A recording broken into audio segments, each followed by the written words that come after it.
KeVonStage is doing something most creators never pull off. He's outgrowing the label that was given to him by his audience, this Christian influencer label, but he's done it without abandoning his audience. As a matter of fact, I would argue that his fan base has gotten stronger as he has evolved. But we're going to get into that, and we're going to get into why I say specifically that this was a label that was given to him, because that's important to know. It's also important if you are a creator, because I'm willing to bet you probably have some labels that were given to you as well that you now feel constrained by, restricted by. But I'm getting ahead of myself. KeVonStage went from doing skits. If you are an OG KeVonStage fan, then you know about Playmakers. He's gone on to do TV shows, selling out tours, and he has an entire business strategy that I know is so underrated and that people are not paying enough attention to. Now, I'm not going to be before you long. I got about 4, maybe 5 points that I want to share with y'all, because not only is it just dope to see how KeVonStage has grown and evolved over the years, but he is showing us in real time what it looks like to be a creative who has ownership, who is true to who they are, who doesn't forget their mission, and is able to break out of the ways and the perspectives that people have of you, and especially the labels that end up being placed on you, even when it's not one that you claim for yourself. I'm willing to bet that you are a creative who wants to understand what this looks like for yourself. You're not just curious about KeVonStage or any other popular creator. You want to know what this looks like for you. That's what's drawing you to it. And so I want to invite you to a newsletter that I have called Pull the Thread, where I help you to find what your common thread is, what it is that helps to bring all of the various things that you're interested in, the things that you enjoy, and finding how they make sense together. Because in this economy, you can't afford to just be one thing. And you feel it, you know it in your soul that you're more than just one thing. But figuring out how these different things that feel like they don't belong make sense together so that you can be confident in how you put it out there. Right, so the first point, y'all, is that this is not a reinvention. He's not reinventing himself. He has been staying true to exactly who he said he has been from the jump. And that's a comedian. Everything that he has done has been about telling stories, things that are relatable, sharing his life from the perspective that he has. And whether that is his history growing up in Kojic church culture, to being a father and a husband, to being an entrepreneur who's pursuing his dreams full time, he has taken everything that is his experience and he's turned it into content. He's turned it into art that fuels his craft, but he never forgot and he never strayed away from the fact that Kev is a comedian. Not only that, but he is a perfect example of what it looks like to have and maintain creative ownership throughout his entire career. He has never sold or given away his rights or the freedom to create what he wants. He's willing to work hard and harder than most people in order to get the resources and the finances to fund his own projects, because that's how much he believes in what it is that he's doing. And as creatives, ownership is really the only thing that we have, and that's the thing that allows us to create what is true to us, to tell the stories that we want to tell, to be able to employ the people that we want to employ, and put the right people in the right places that are not being manipulated or told what they should say or what they should do or how they should create. And now, speaking of being told what to do, this brings me to my second point, which is this Christian influencer label, which is a very interesting one because he has never claimed to be a Christian influencer. Like, let that sink in for a second. In no place, in no space have I ever heard him call himself a Christian influencer.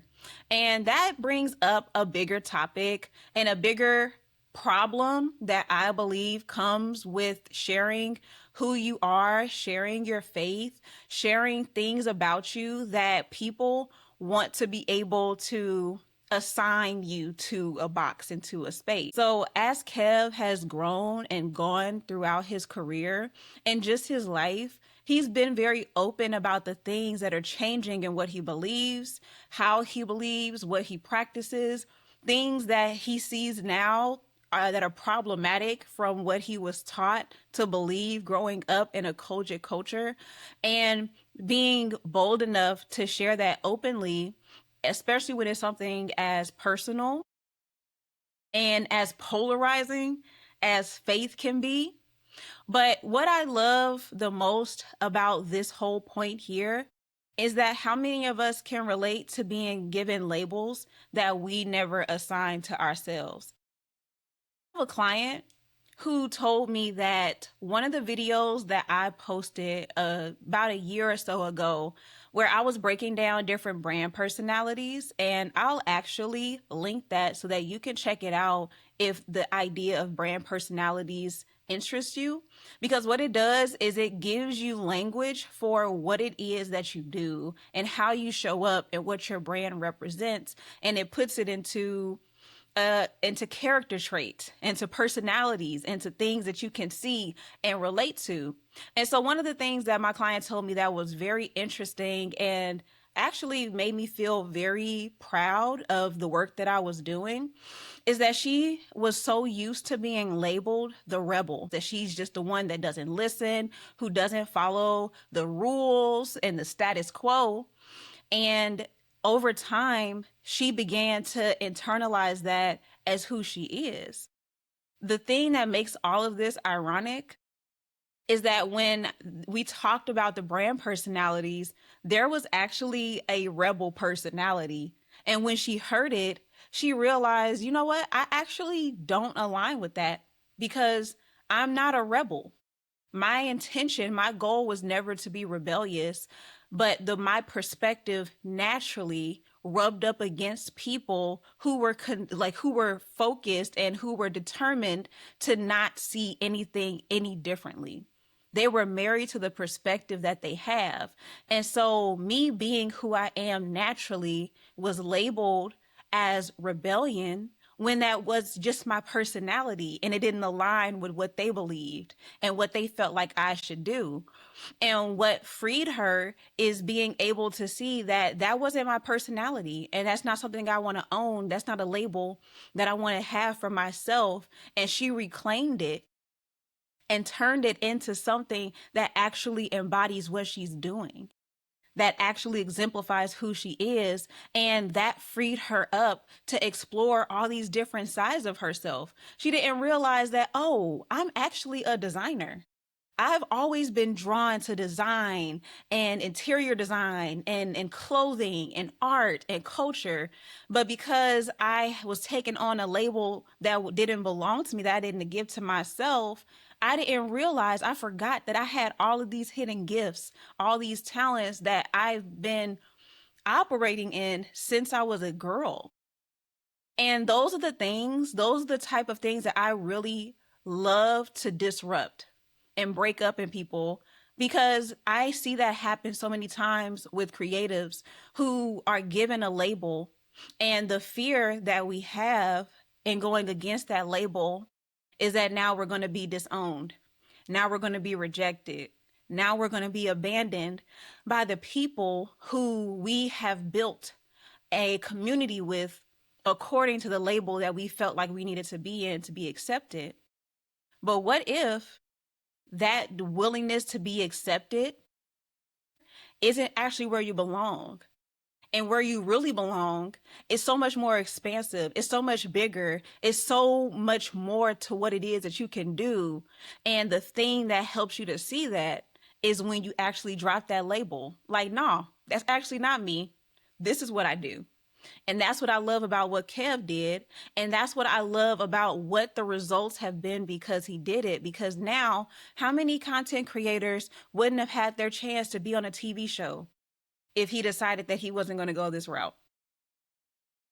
How many people wouldn't have been put on? How many people wouldn't be employed if he hadn't decided to drop those labels, to reject those labels because he never took it on in the first place, and being true to what it is that he was put on this earth to do, to pursue his purpose unapologetically. And that's what I love about this, especially because it naturally is going to be disruptive and divisive, and it's going to be people that rock with it. But we see that there's so many more people who not only enjoy this side of him, but also are direct recipients of his conviction to go for it and to do what it is that he's always been saying that he was going to do. And just like, this is not another point, but this is like 2.5, is that the expansion didn't cost him anything. Even if there are hundreds of thousands of people who no longer mess with him, who no longer follow him, there are so many more people who do. And that expansion ultimately didn't cost him anything. It didn't take away from anything because he has always remained true to what his purpose and what his mission has been, and making people laugh and bringing joy and laughter into the world. Now, speaking of expansion and it being something that was natural, that brings me to my third point, which is that he didn't force it. Nothing about his career has been forced. Well, actually, the sidebar. I think that there have been mistakes and things that were the wrong direction, but ultimately, he has been going in a positive direction. He has been growing. He has been receiving opportunities that I'm sure he never imagined would come from this. And he's also been very candid about the fact that his success surprises him sometimes. Like, he doesn't realize, like, I am not just a content creator. I am literally a celebrity. I am a public figure. Everywhere I go, someone knows who I am. And every opportunity, from being able to get his show on BET to the deal that he has with Tubi and everything else that has come, the sold out tours, the collaborations that he's been able to garner, the people whose platforms he's been able to elevate because of him bringing them into his space, into his sphere, all of those opportunities have just naturally aligned and came to him because he was moving in alignment with who he is. He remained true to it, he stuck with it, and he kept going. And there was always this conviction that he had that I am going to make this happen. I am going to see this through. And one of the beautiful things about his story is that this is not something that he had to do alone. One thing that will always, always have to be acknowledged is the fact that he has a wife who believed in what he was doing, even when he was feeling apprehensive, even when he wasn't sure how it was going to go, and who supported his dreams, who supported him in multiple ways, not just in believing in him, but financially and strategically, and being there to actually be in content with him, and seeing the way that she has supported him and the way that he supports her, and their love being a part of the brand. That is something that's so beautiful as well. And not only that, but the people that he has around him that are his peers, the people that he creates with on a consistent basis, like Tony Baker and To Hear More and that chick Angel, all of these people coming together to build towards a common goal while all pursuing their individual things and helping to build each other up. I love seeing this creative economy at play, even in a circle, in a friend group.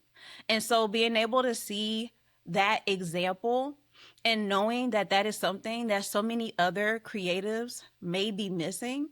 How many of us are doing things on our own, doing things solo, and wondering, why is it not working? Why is it not panning out?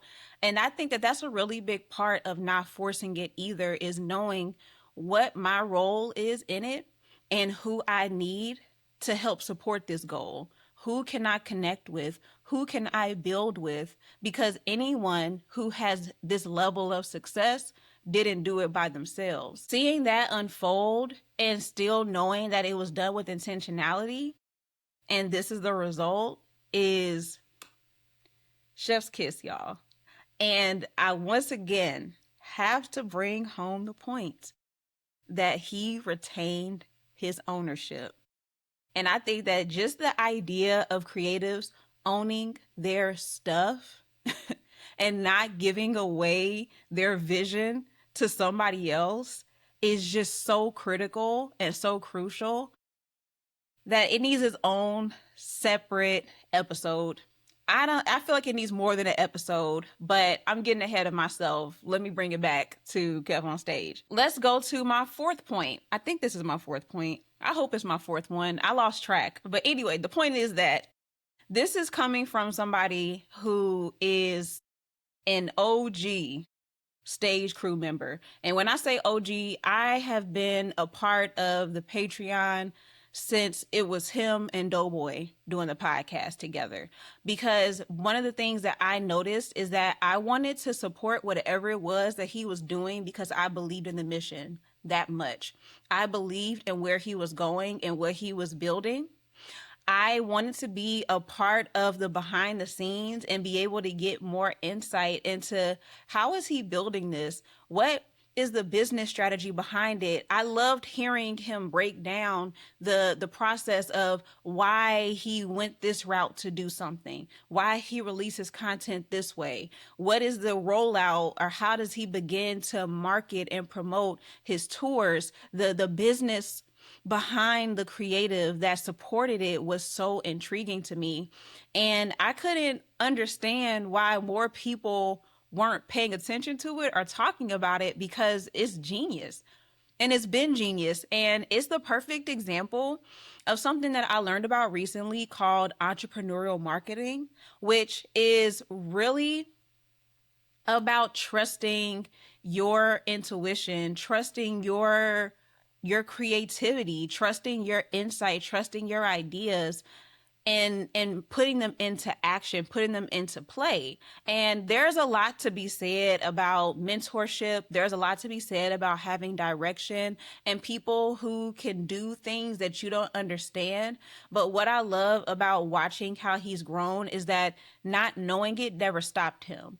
If he was doing something the wrong way, he was still doing it. He was still believing in his plans and his ideas, and it has propelled him and pushed him so much further than some people who have been in the industry twice, three times as long as he has, because he believed in what he was doing and he just put it into action.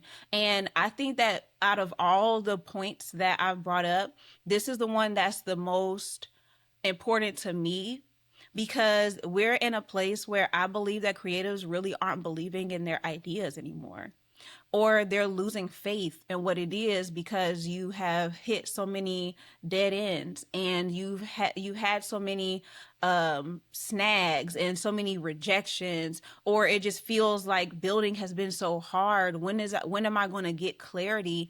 And I believe that sometimes the clarity is not there because the trust is not there. The belief in ourselves isn't there.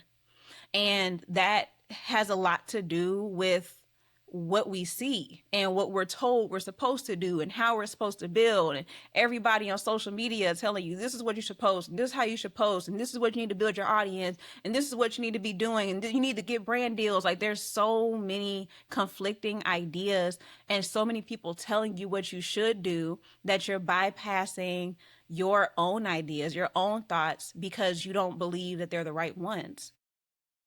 And to be honest, I get it, because after a while, it can be easy to feel like you're the problem.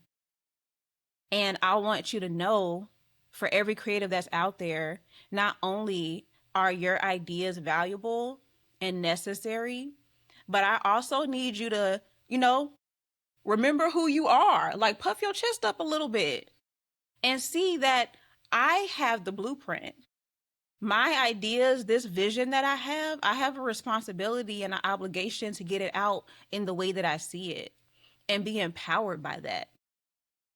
because we see examples and people like KeVonStage and what it looks like when you have that type of belief in yourself, when you trust your ideas that much and look at where it can get you. KeVonStage has showed us what it looks like to stay true to the vision, to the mission, and that even when you evolve, the core of who you are and what you do is what's going to carry you. So stick to that. Remain true to that. I like to call that your common thread. In everything that you do, what is the thing that remains true? Another thing that we need to get from him is that ownership is so important.